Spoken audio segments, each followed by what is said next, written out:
ჩვენ ევროპული კოალიცია ვაგრძელებთ ერთობლივ მუშაობას, რომ საქართველოს დაუბრუნდეს ევროპულ გზას და ამისთვის ჩვენ როგორც იცით, გქონდა ამაზეც ბრიფინგი, ერთობლივად მიმართეთ ევროკავშირს,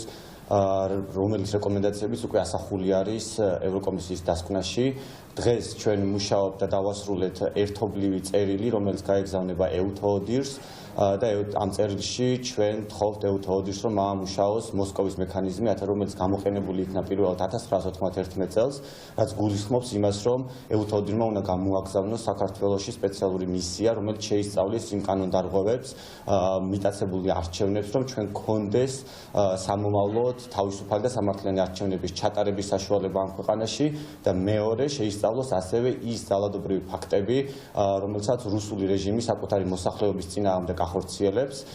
წერილსთან ახლავს საიას რეპორტი, სადაც წვრილად არის ახსნილი ის ძალადობა, ის ტერორიზმი, რომელიც ივანიშვილმა მოუწყო საკუთარ მოსახლეობას, თუ როგორ გამოუცხადა ომი ივანიშვილმა ქართველ ხალხს, ვინაიდან მას ძულს ქართველები,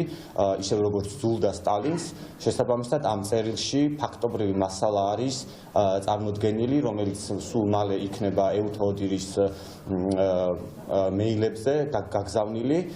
ჩვენ ერთობლივად ვაგრძელებთ მუშაობას, ამ ერთობლივი მუშაობის შედეგი არის ის, რომ დღეს საქართველოს მოძალად რეჟიმს უწესდება სანქციები და ჩვენი მომდევნო ბრიფინგის მონაწილე ისაუბრებს სწორედ იმ სანქციებზე, ევროკომისიაზე, გადაწყვეტილებაზე, რომელიც მათ მიიღეს, თუ რა დავკარგეთ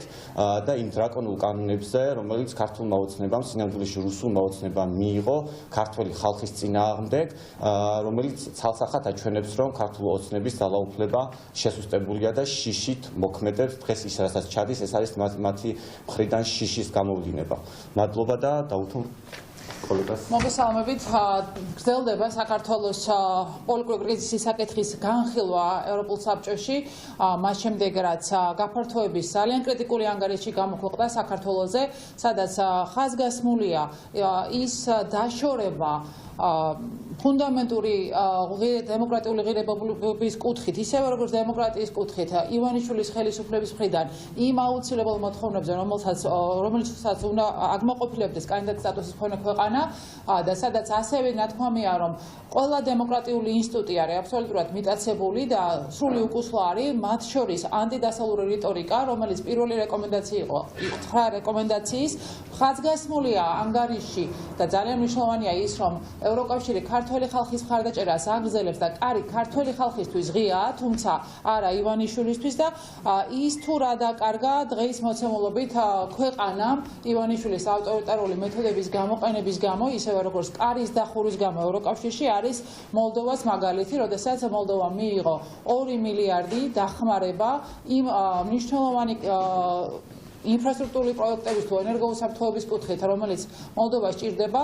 და საქართველოს, რომელსაც ორჯერ მეტის მიღების შესაძლებლობა ჰქონდა, თუმცა გამომდინარე იმისა, რომ ივანიშვილის ავტორიტარული რეჟიმი აქ ქვეყანაში, ეს შესაძლებლობა ხელიდან იქნა გაშვებული. ამიტომ ქართველი ხალხის მხარდაჭერა გრძელდება 21 დღიანი პროტესტის ფონზე და ჩვენ, რა თქმა უნდა, ველოდებით იმას, რომ დღევანდელი განხილვები მათ შორის გაგრძელდება როგორც დიპლომატიური პასპორტების დასანქცირების კუთხით და იქნება უკვე კონკრეტული პასუხები ამასთან დაკავშირებით, რაც არ უნდა ამტკიცოს ივანიშვილის პროპაგანდამ, რომ წითელი პასპორტები თულიან, ეს იქნება ჩამოყალიბებული და მეორე უშუალო სანქციები, რომელიც არის ასევე პასუხისმგებლობის დაწესება იმ ავტორიტარულ რეჟიმზე, რომელმაც ქვეყანა დააშორა დასავლეთში. სამწუხარო ვითარება გვაქვს ქვეყანაში, როდესაც ხელისუფლების ბერკეტებს დროებით ფლობს ივანიშვილის კრიმინალური და მოღალატური ბანდა, ეს გავრილოვების ბანდა, რომელიც არ ერიდება მოსახლეობის კვლავ და კვლავ მოტყუებას და ცდილობს, რომ ის უმძიმესი ვითარება, რაც არის ქვეყანაში, შეალამაზოს, ნაცვლად როგორც მოლდოვა მიიღო მილიარდების მიღებისა, საქართველოს იღებს ძალიან სერიოზულ პრობლემას ევროკავშირში ჩვენი გაწევრიანების გაჩერების სახით და აი ამ მოღალატეთა ბანდის დასანქცირების სახით ესენი არა მარტო სავიზო რეჟიმით დასანქცირდებიან როგორც ამერიკის შეერთებული შტატების მხრიდან ისე ევროკავშირის მხრიდან, არამედ იქნება სხვა სახის ფინანსური და სხვა ტიპის სანქციები, რადგანაც არ არსებობს რომ ამერიკის შეერთებულმა შტატებმა და ევროკავშირმა მოითმინოს ის ვითარებაც ხდება, როდესაც ეს რეჟიმი არბებს მშვიდობიან მოქალაქეებს, აწამებს ახალგაზრდებს, აპატიმრებს პოლიტიკურ ოპოზიციას, არბებს ჩვენს ოფისებს, გუშინ ერთიანობა ნაციონალური მოძრაობის ოფისი ააფეთქეს გორში და ეს ყველაფერი მოწმობს იმას, რომ ეს რეჟიმი არ აპირებს თავისით გაჩერებას, მაგრამ საბედნიეროდ არც ქართველი ხალხი აპირებს გაჩერებას, არ აპირებს დაღლას და არც ჩვენი მეგობრები აპირებენ საქართველოს მხარდაჭერის შეჩერებას. საქართველოს და ქართველი ხალხის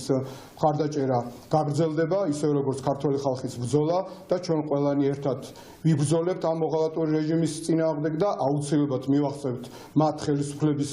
ბერკეტებიდან ჩამოცილებას და თავისუფალი და სამართლიანი არჩევნების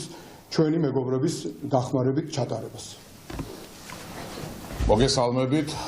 ორგანიზებული დანაშაულებრივი დაჯგუფება, რომელმაც ხელისუფლება მიიტაცა, არის პანიკაში შეიძლება ითქვას და უკვე ეგრეთ წოდებულ პარლამენტს, ეგრეთ წოდებული კანონების მიღებას ავალდებულებს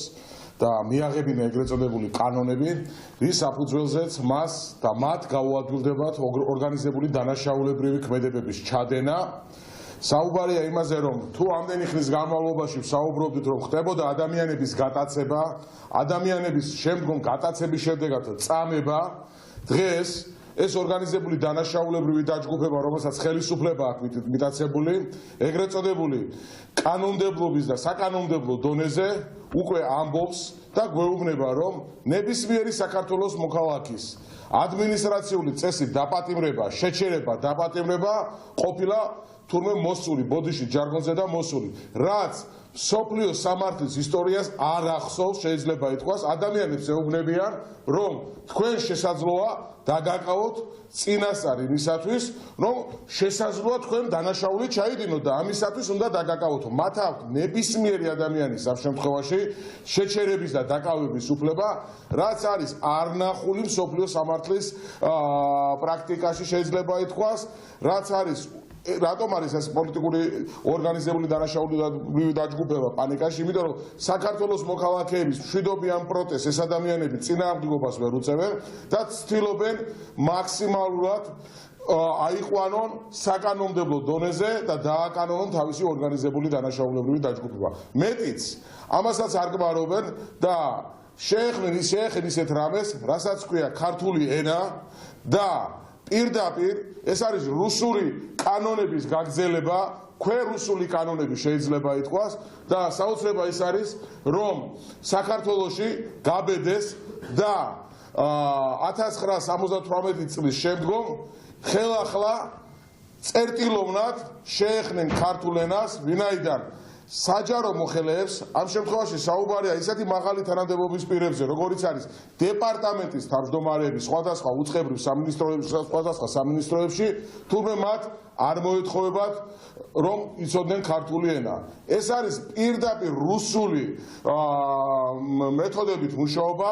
პუტინის პირდაპირი მითითების განხორციელება. ეს არის ის, რასაც რუსეთი მრავალი საუკუნის განმავლობაში ცდილობდა, მაგრამ ქართველი ხალხი და საქართველოს მოქალაქეების მტკიცე პროტესტი ამ ყველაფრის წინააღმდეგ იქნება ურყევი და ამ ყველაფერს ეს დანაშაულებრივი დაჯგუფება ვერც ერთ შემთხვევაში ვერ გადაწონს.